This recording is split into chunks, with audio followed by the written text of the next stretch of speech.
오늘 저녁에도 하나님의 크신 은혜가 함께 하시기를 주님의 이름으로 간절히 축원을 드립니다. 미국에는 참 다양한 교단이 있는데 그 중에서도 형제 교단이라고 불려지는 이런 교단이 있고요.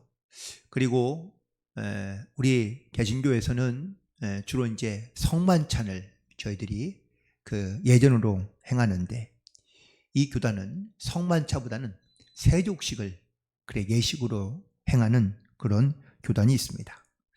그런데 물론 이 이야기의 사실성의 여부는 사실 조금은 애매모호한 부분이 있긴 합니다. 그런데도 불구하고 이 예화가 여러 곳에 많은 곳에 쓰여졌는데, 그 예화의 내용은 이런 겁니다. 그 교회에서 어느 날 특별한 또 세족식을 하는 그러한 행사가 있어서, 그래서 세족식을 하게 되었는데요. 목사님이 먼저 장로님들의 발을 씻으면, 그러면은 장로님들이 교인들의 발을 씻기는 그런 예전을 행하는 겁니다. 그런데 오늘도 역시 목사님이 그 예전을 행하면서 장로님의 발을 씻기는데, 그냥 평소와 똑같이 발을 씻기는데, 늘 한 분 장로님이 이 목사님의 그 발 씻기는 그 모습에서 마음에 뭔가 계속 걸리는 게 있는 겁니다. 그래서 어느 날은 참다가 목사님에게 이렇게 얘기했습니다. 목사님, 발을 씻을 때 왜 왼발을 먼저 씻기십니까? 오른발을 먼저 씻기는 게 낫지 않을까요? 라고 얘기했습니다. 근데 목사님이 성경에 나오는 이야기도 아닌데 이게 뭐 중요합니까? 그러고는 이제 지나갔습니다. 내심 장로님은 다음번에 세조식 갈 때에는 내가 했던 말을 좀 기억하면서 오른발을 먼저 씻기기를 더 기대하고 있습니다. 드디어 다음번 세족식이 되었습니다. 목사님이 또 역시 그 장로님의 발을 씻기는데 습관을 따라 왼발을 먼저 또 씻겼습니다. 그러자 이 장로님이 화가 나서 이 일로 인하여 교회가 분쟁이 되었고 다툼이 생기고 싸우게 되었습니다. 그리고 이 장로님과 뜻을 같이 한 사람들이 근처로 나가서 교회를 개척하고 난 교회 이름이 오른발 교회라는 교회 이름입니다. 실제로 제가 그래서 미국에 어느 또 특별한 주에 이런 교회가 있다라는 이 이야기의 그 내용들을 좀 제가 찾아서, 그래서 그 주에 그리고 또 이런 교회가 있는지를 찾아보았더니 오른발 교회는 없고 왼발 교회는 있더라고요. 이게 뭔가 이야기를 전해주면서 뭔가 조금 다른 부분도 분명히 아마 있지 않을까라고 생각이 들긴 하는데, 여러분들 오른발 왼발이 중요합니까? 세족식을 하는데 여러분들 오른발을 먼저 씻기는 게 좋을까요? 왼발을 먼저 씻기는 게 좋을까요? 사실 그건 별로 중요하지 않습니다. 그런데 성경에서는 오른쪽과 왼쪽에 대한 이야기를 많이 합니다. 특별히 이 오른쪽과 왼쪽을 구분하는 기준점이 있습니다. 오른쪽과 왼쪽을 구분하는 기준점은 과연 뭘까요? 그것은 바로 해가 뜨는 동쪽 방향을 향해 놓고 오른쪽과 왼쪽을 구분하게 되는데, 자, 동쪽을 바라보고 오른쪽은 어느 쪽입니까? 남쪽이 되고 왼쪽은 북쪽이 됩니다. 그래서 오른쪽은 항상 따뜻하거나 풍요롭거나 넉넉하거나, 그래서 이 오른쪽에 대한 방향을 과거에 있는 많은 나라들이나 아니면 민족들이 대부분 다 강한 것, 그리고 길한 것, 그리고 또한 정의로운 것, 깨끗한 것, 의미가 있는 것들을 가지고 그 뜻을 부여하게 되고요. 반대로 왼쪽에 있는, 북쪽에 있는 것은 약한 것, 불길한 것, 나쁜 것들을 의미하고 있는 그러한 의미로 많이 사용했다는 것이죠. 심지어 중동에 가면은 오른손과 왼손의 사용법이 다릅니다. 그렇죠? 중동에 가면 오른손으로는 밥을 먹는 것, 그리고 매우 중요한 일을 하는 것이면 왼손은요, 더러운 일을 하는 것, 혹은 또 귀찮은 일을, 나쁜 일을 할 때에, 깨끗하지 못한 일을 할 때에 왼손을 쓰는 습관이 있습니다. 하지만 왼손잡이와 오른손잡이 사실 큰 의미는 없습니다. 과거 우리도 모든 글을 쓸 때에는 대부분 다 오른손으로 썼습니다. 밥 먹을 때도 오른손으로 먹고요. 왜 꼭 오른손만 사용하도록 했을까요? 왼손은 왜 나쁜 것일까? 성경에도 왼손잡이에 대한 이야기가 나오지만 성경도 역시 이 왼손잡이는 혹은 또 왼손을 사용하는 사람은 왼편에 있는 사람은 그렇게 좋은 의미로 잘 쓰이지 않습니다. 오늘 그 오른편과 왼편에 대한 이야기가 바로 나타나고 있는데 지혜자의 마음은 오른쪽에 있다. 그러면서 우매자의 마음은 왼쪽에 있다 라고 말씀하고요. 또 하나님께서 마지막 때에 심판하실 때 보면 우편에 있는 사람은 바로 양에 비유하고 왼편에 있는 사람은 염소를 비유하고 있는 것을 보게 됩니다. 성경에는요, 이 비유와 이 말씀을 주시는 분명한 이유가 있습니다. 중요한 것은 방향이 어느 쪽이냐라는 것을 강조하기 위함이 아니라 그 방향 가운데 얼마나 옳은 일, 선한 일, 또 하나님을 바라보는 이러한 하나님의 뜻과 그리고 하나님의 심판에 대한 분명한 명료성을 강조하기 위하여 표현된 말씀들이 많다는 겁니다. 하나님의 심판에는요, 중간 자리가 없습니다. 잘했든지 못했든지 확실하고 분명한 이러한 선악을 구분하는 오른쪽과 왼쪽은 있지만 그 신앙생활에 중간지대는 없다라는 것을 말씀하고 있습니다.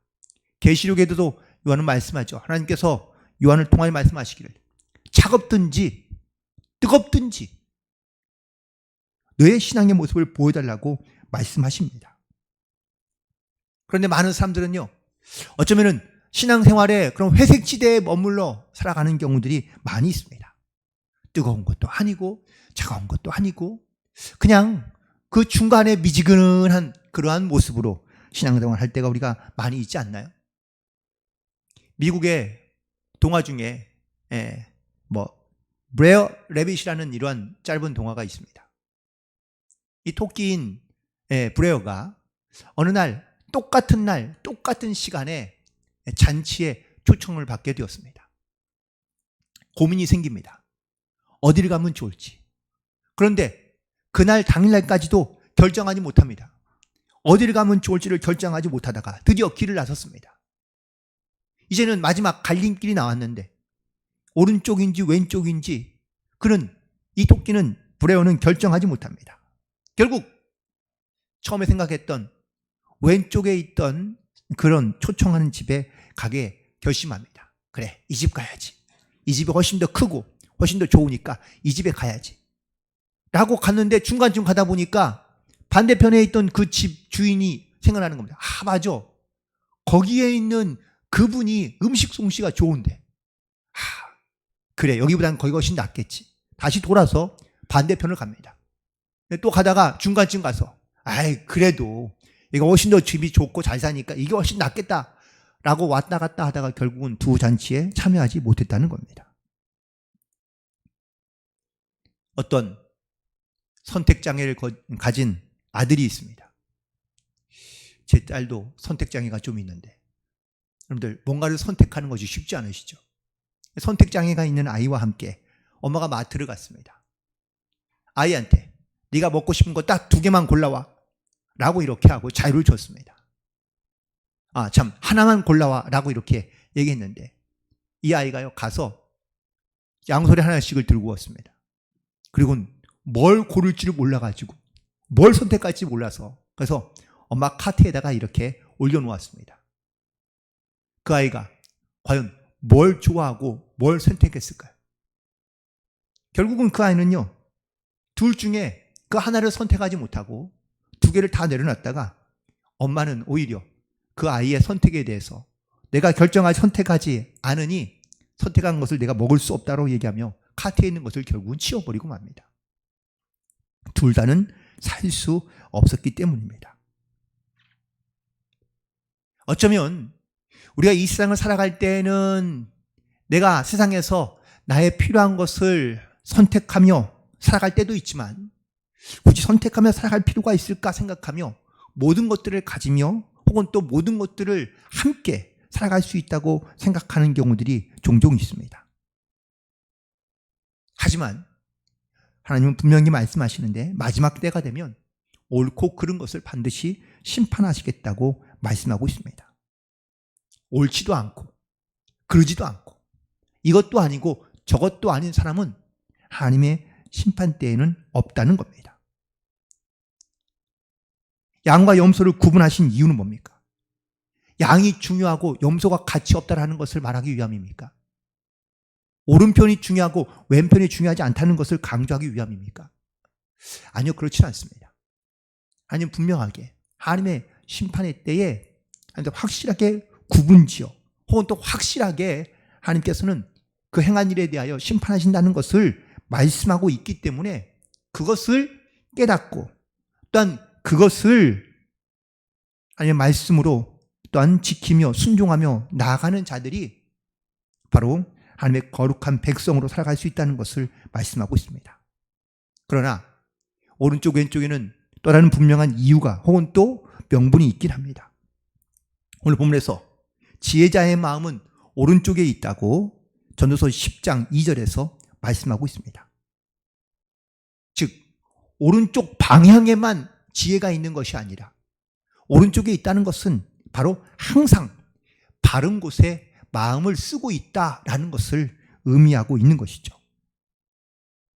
여러분들, 나무나 식물들이 자라면 어느 쪽을 향해 자라죠? 해가 있는 쪽을 향해 자라나게 됩니다. 뿌리는 무엇이 있는 곳으로 깊이 내려갈까요? 물이 있는 곳으로. 우리가 갖고 있는 지혜도 마찬가지입니다.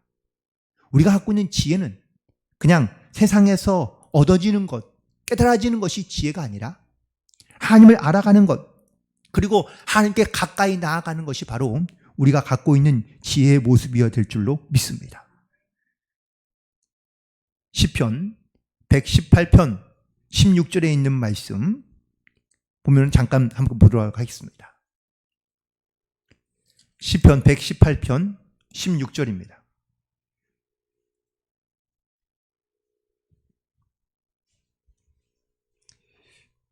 함께 읽습니다. 여호와의 오른손이 높이 들렸으며 여호와의 오른손이 권능을 베푸시는도다. 아멘. 이 사건은 바로 하나님께서 이스라엘 백성들에게 행하실 때마다 하나님의 강한 능력의 오른손이 역사하고 있다는 것을 표현하고 또한 고백하고 있습니다. 그런데 왜 이스라엘 백성들은 하나님의 오른손에 여호와의 권능이 있다고 고백하고 있는 걸까요? 하나님이 오른손만 있고 왼손은 없는 분입니까? 또 하나님은 오른손에만 능력이 있고 왼손은 능력이 없는 분입니까? 아닙니다. 하나님은 옳은 일, 바른 일, 선한 일에 대하여 하나님께서는 역사하시고 응답하신다는 것을 이스라엘 백성들에게 상징적으로 말하고 표현하고 있는 겁니다. 모세가 손을 들 때 지팡이를 오른손에 들었냐 왼손에 들었냐 이게 중요합니까? 아닙니다. 그걸 따지거나 중요한 것이 아니라 그 모세의 손이 들렸을 때에 하나님께서 역사하셨다는 것을 이스라엘 백성들에게 말하기 위함이며 또한 선포하기 위함입니다. 물론 이스라엘 백성들에게는요, 이 오른편이 가지고 있는 상징적인 의미가 무척이나 많이 있긴 합니다. 여호와의 오른손이 능력의 손이며 권능의 손이라면 또 이스라엘의 어떤 임금의 우편에 앉는 사람은 바로 그 정권의 혹은 또 그 나라의 실세라고도 말할 수 있습니다. 솔로몬이 왕위에 오르고 난 다음에 자기의 우편에 누구를 앉혔을까요? 바로 자기의 어머니인 밧세바입니다. 열왕기상 2장 19절에 보면은 이 솔로몬이 자기의 우편 의자에 어머니인 밧세바를 앉혔는데, 물론 여기에는 어떤 정치적이며 혹은 또 어떤 상징적인 의미가 분명히 있습니다. 또한 어머니에 대한 솔로몬의 마음이기도 했겠죠. 이처럼 사람에게 오른쪽 또한 어떤 권력의 위치에 오른쪽은 매우 의미 있고 상징이 있는 것을 말하고 있습니다. 하지만 오늘 본문에 있는 말씀 가운데 다시 한번 돌아가서 본다면 전도서 10장에서 말하고 있는 이 지혜자의 마음은 바로 오른쪽에 있다는 것을 말해주고 있는데, 이 오른쪽에 바로 하나님의 능력과 하나님의 역사와 권위가 있다는 것을 말하고 있습니다. 그리고 지혜자의 마음은 오른쪽에 있는데 바르다, 옳다라는 의미로 고백하고 있다는 것을 우리는 분명히 깨달아야 될 줄로 믿습니다. 야곱이 아버지와 형을 피하여 도망가고요. 그리고 그가 광야에서 베델에서 하나님을 처음 만나게 됩니다. 하지만 하나님께서 그에게 약속하신 것을 그는 깨닫지 못하다가 그는 나중에서야 다시 하나님이 부르실 때에 그가 깨닫고, 그리고 그제서야 그가 자기의 모든 식구들을 다 동원하여 혹은 또 그들 가운데 명령하여 지금까지 섬겨왔던 모든 이방신을 다 버리고 그리고 또한 하나님이 부르시는 그 장소로 올라가게 됩니다.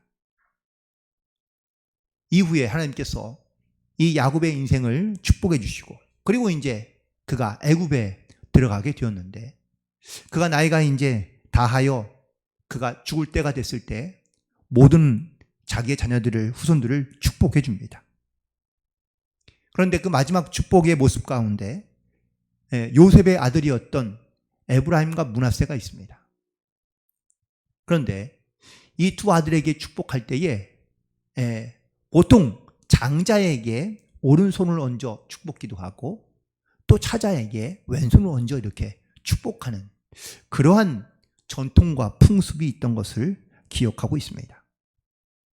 그런데 야곱은 이 요셉의 두 아들을 축복기도 하면서 장자인 므낫세에게 오른손을 얹어 축복하는 것이 아니라 손을 엇갈려서 둘째인 에브라임에게 오른손을 얹어 축복하고 왼손을 얹어 장남을 축복하게 됩니다.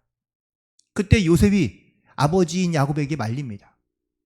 아버지, 큰 아이가 이쪽이니 오른손으로 축복해 주세요 라고 이야기하지만 야곱은 내가 안다 라고 말하며 그의 이야기 혹은 또 요셉의 말을 듣지 않고 하나님께서 주시는 뜻 따라 그런 오른손과 왼손을 엇갈려 축복 기도한 것을 볼 수 있습니다. 결국 어떠한 우리의 전통과 혹은 또 우리의 문화 혹은 또 이 오른쪽과 왼쪽에 대한 어떤 이런 상징적인 의미가 사실 우리의 풍습과 우리의 생각과 혹은 또 우리의 어떤 신앙생활 가운데 매우 많은 어떤 영향력을 끼치는 경우도 있지만 그것이 중요한 것이 아니라 더 중요한 것은 하나님의 뜻이, 하나님의 마음이 어디에 있는지를 우리가 깨닫고 우리 하나님 앞에 나아갈 수 있는 이런 지혜 그리고 분별력이 우리 가운데는 더 중요하고 필요한 줄로 믿습니다. 마음을 오른쪽에 둔 자가 지혜 있는 자라고 말하고 있는데 그것은 바로 옳은 것을 분별하는 자 그리고 또 이 땅 가운데 내가 하나님의 택함과 부르심을 따라 살아가는 그러한 성도라는 것을 깨닫고 살아가는 것을 의미하고 있습니다. 히브리 전통 가운데 가장 지혜 있는 사람을 탈미드 후템이라고 이야기합니다. 그런데 이 지혜 있는 자들에게 이스라엘 전통의 문화 가운데는요, 세금을 물리지 않았다고 합니다. 즉, 지혜라는 이 후템과 부자 가운데 어느 쪽이 더 존경받고 훌륭할까? 그것은 물질보다는 지혜가 있는 사람을 그들은 더 귀하게 여기며 또한 존경하며 살아갔는데 지혜 있는 사람은 바로 돈의 고마움을 알고 살지만 부자는 지혜의 고마움을 알지 못하기 때문이라고 탈무드에 기록되어져 있습니다.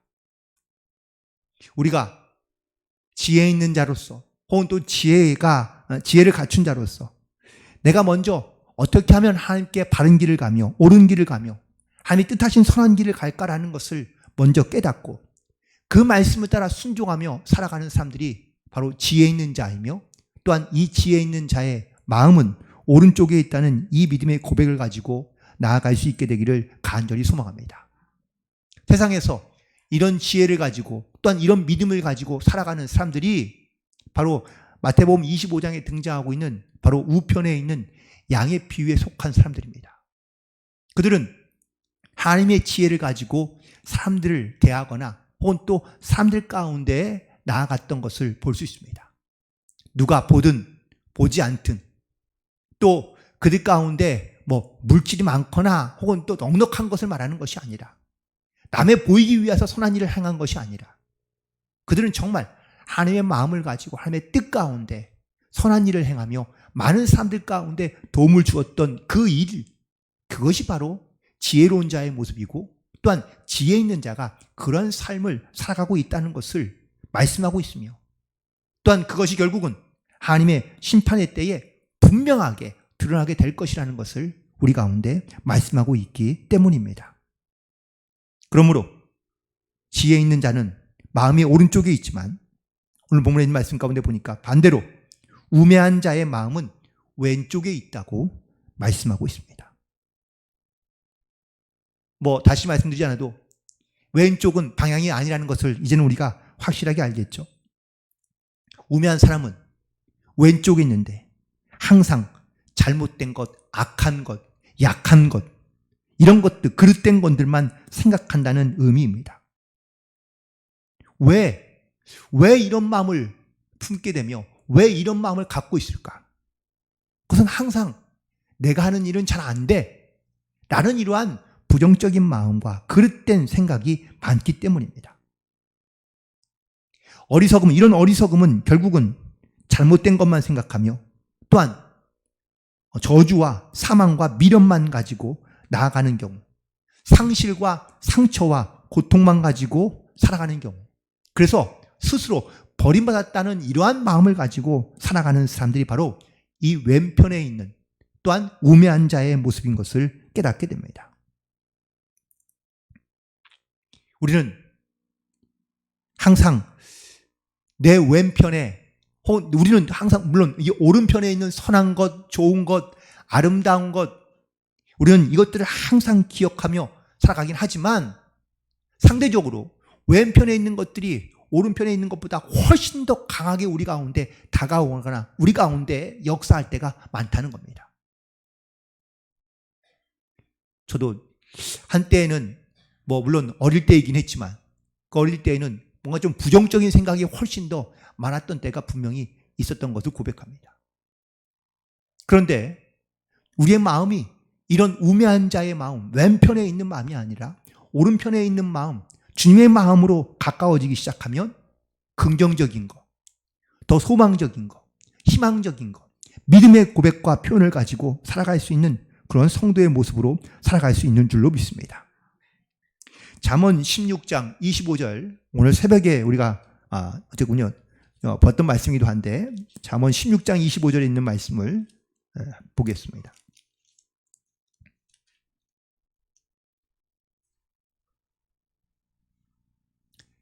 잠언 16장 25절입니다. 함께합니다.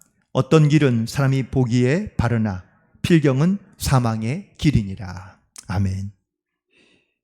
분명 내가 볼 때에는 이 길이 맞고 옳고 그리고 이 길이 괜찮아 보이는데 그런데 필경 그 길은 사망의 길이라는 것을 우리는 과연 언제 깨닫게 될까요? 처음에는 잘 모르겠죠. 시간이 지나면 지날수록 깨달아지게 됩니다. 즉 눈이 보는 대로 또한 내가 아는 대로 그 길을 가는 것은 결국 잘못된 길이며 그릇된 길이고 그리고 그 길은 결국은 죽음의 길이라는 것을 말하고 있습니다. 왼편에 있던 사람들, 마태복음 25장에 등장하는 염소에 비유된 사람들의 모습이 어떤 사람들입니까? 이런 사람들입니다. 자기의 보기에는 옳은 일을 행하는 겁니다. 잘못된 것을 행하는 건 아닙니다. 그러나 그들이 보기에 옳은 일, 바른 일을 행했는데 필경 그 마지막은 어떻습니까? 잘못된 길이었다라는 것을 성경 말씀에서 말씀하고 있는 겁니다.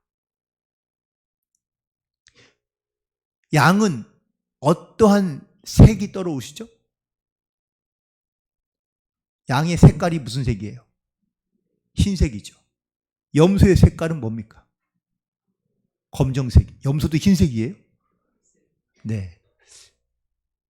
이런 물론 색으로도 상징적으로 떠오르는 이미지가 있긴 합니다. 염소는 검은색인데 검은 어떠한 이미지와 맞닿아 있죠? 나쁜 것, 악한 것과 사실은 이미지가 연결되어 있는 것을 보게 됩니다. 그래서 나쁜 말에는요, 이 블랙이라는 말이 많이 들어갑니다. 블랙 머니, 블랙 리스트, 아니면은 블랙 코미디.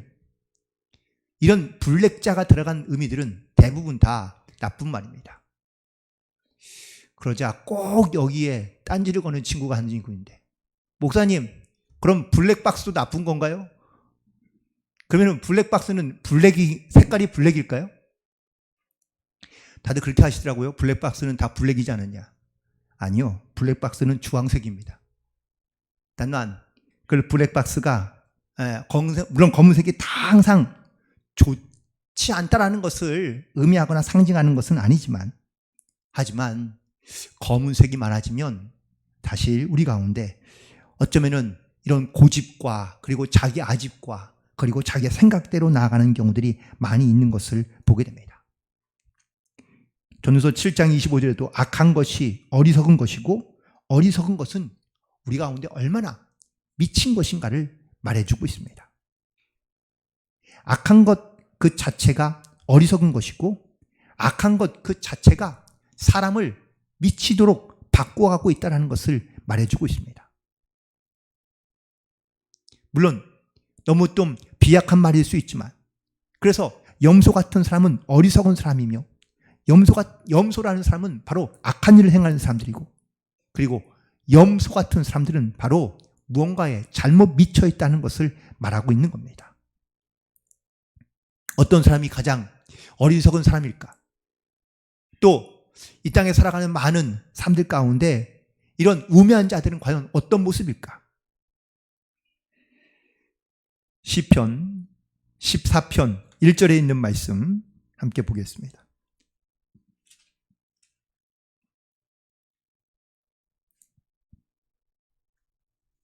어리석은 자의 모습인데요. 시편 14편 1절 함께 하겠습니다.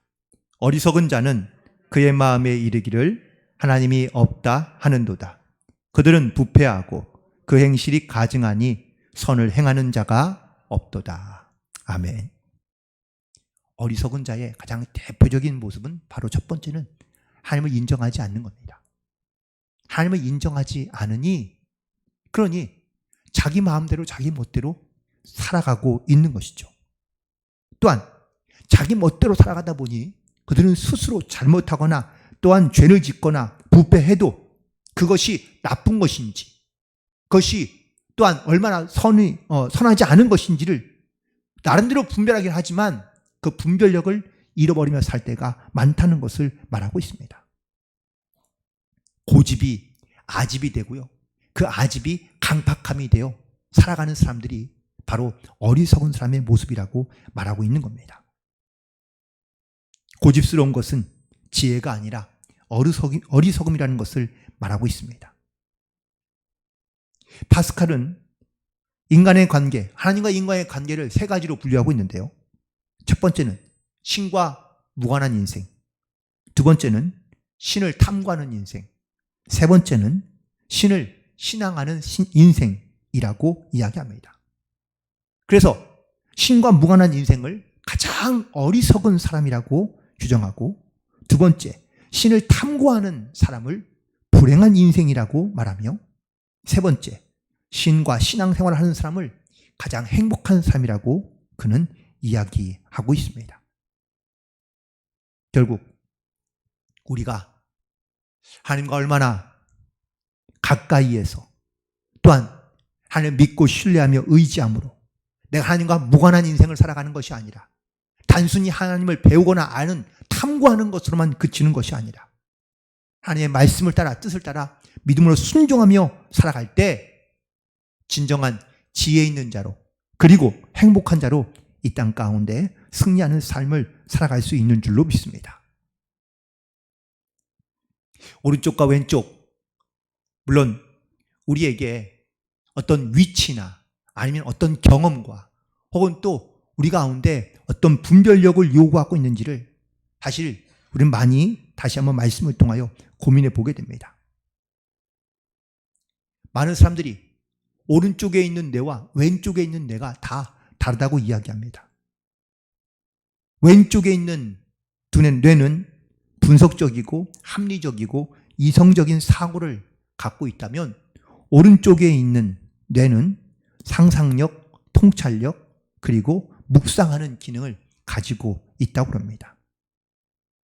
그런데 사람이 한쪽 뇌만 잘 발달한다고 그 사람이 물론 그쪽 분야에서는 탁월한 능력을 가질 수 있긴 하지만 이 한쪽으로만 발달된 사람은 다른 쪽은 분명히 부족하거든요. 이 양쪽이 다 잘 활용이 되고 발전이 돼야 그 사람이 전인적인 그러한 인격과 혹은 또 삶을 살아갈 수 있는 사람이라고 말하고 있습니다.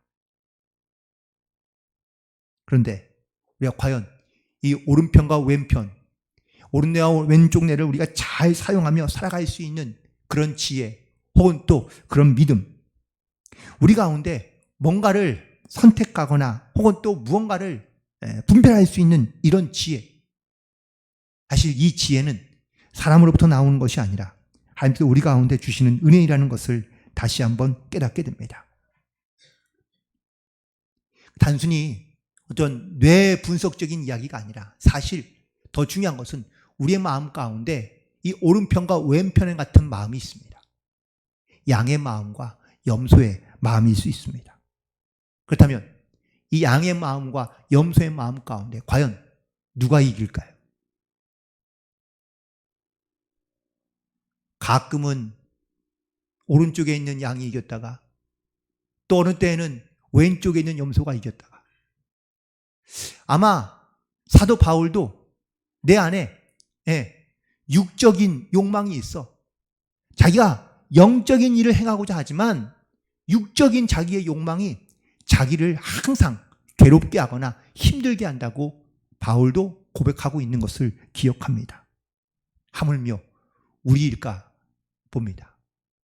우리도 여전히 끊임없이 이런 지혜 있는 마음, 오른편에 있는 양의 마음, 그런 주님 기뻐하시며 원하시는 일들을 행하며 나아가기를 소망하며 바라지만 여전히 내 안에 있는 인간적인 생각과 욕망과 또한 나의 어떤 이러한 의지들이 하나님의 뜻과 하나님의 말씀과는 정반대되게 우리를 이끌어가려 할 때가 많이 있다는 것이죠. 그러므로 항상 주님을 바라보며 주님을 의지하며 또한 주님과 동행하며 살아갈 수 있는 그런 우리 모두가 되기를 간절히 소망합니다.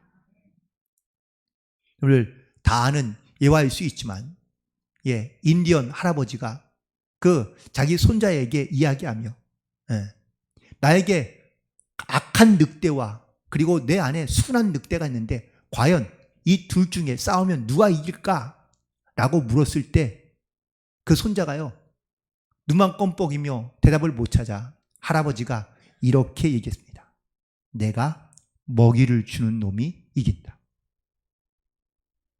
내 마음, 내 심령 안에 우리가 어떠한 마음 그리고 어떠한 생각, 어떠한 중심을 가지고 살아가느냐에 따라서 내 인생의 방향과 내 삶의 질이 달라지다라는 사실을 말하고 있습니다.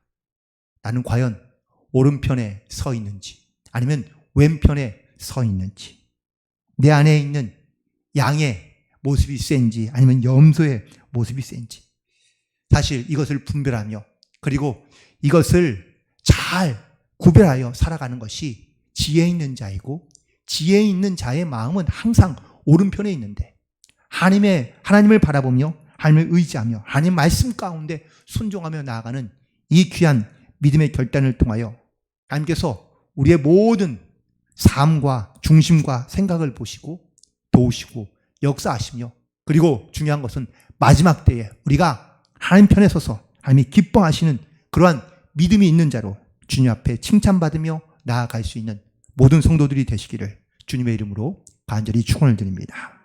기도하시겠습니다. 하나님 아버지,